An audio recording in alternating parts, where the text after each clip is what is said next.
എൻ്റെ ഫോൺ ശരിയാക്കണം. I want to repair my phone. എനിക്ക് വീട് പെയിന്റ് അടിക്കണം. I want to paint my house. എനിക്ക് മുടി വെട്ടണം. I want to cut my hair.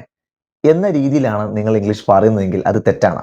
ഇംഗ്ലീഷിൽ നിങ്ങളാണ് ആ കാര്യം ചെയ്യുന്നതെങ്കിൽ നിങ്ങൾക്ക് അങ്ങനെ പറയാം. For example, I want to repair my phone. എൻ്റെ ഫോൺ റിപ്പയർ ചെയ്യണം.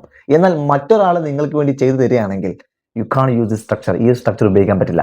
ബട്ട് ഇൻസ്റ്റെഡ് ഞാൻ അതിന് ഒരു ടെക്നിക്ക് പറഞ്ഞുതരാം. I want to get my phone repaired. ഈ ഗെറ്റ് ഉപയോഗിച്ചിട്ട് അതിൻ്റെ തേർഡ് ഫോം ഉപയോഗിച്ചാൽ മതി. For example, I want to get my car washed. എനിക്ക് എൻ്റെ കാർ കഴുകി കിട്ടണം എന്ന് വെച്ചാൽ കാർ കഴുകണം നടത്തും. പക്ഷെ ഞാനല്ല കഴുകുന്നത്. I want to get my car washed. എനിക്ക് എൻ്റെ വീട് പെയിന്റ് അടിക്കണം. I want to get my house painted. I want to get my house painted. എനിക്ക് എൻ്റെ വീട് പെയിന്റ് ചെയ്യണം. ഇങ്ങനെ മറ്റൊരാളാണ് ആ ഒരു കാര്യം ചെയ്തു തരേണ്ടതെങ്കിൽ you have to go for the structure. ഈ ഒരു സ്ട്രക്ചർ ഉപയോഗിച്ചുകൊണ്ട് ഒരു സെന്റൻസ് കൺസ്ട്രക്ട് ചെയ്ത് താഴെ കമന്റ് ചെയ്യുക. Because using is learning. Alright, ഇത്തരത്തിൽ നിങ്ങൾക്ക് വളരെ കോൺഫിഡൻ്റ് ആയി ഫ്ലുവൻ്റ് സംസാരിക്കാൻ വേണ്ട എല്ലാ സ്ട്രക്ചറുകളും നിങ്ങളെ പഠിപ്പിക്കുന്നുണ്ട് നമ്മുടെ ഓൺലൈൻ കോഴ്സിൽ. ഡെയിലി 30 to 40 മിനിറ്റ്സ് സ്പെൻഡ് ചെയ്താൽ മതി. ഇംഗ്ലീഷ് അടിപൊളിയാകും. കൂടുതൽ വിവരങ്ങൾക്ക് ലിങ്ക് ബയോയിലുണ്ട്. And see you with another video. By.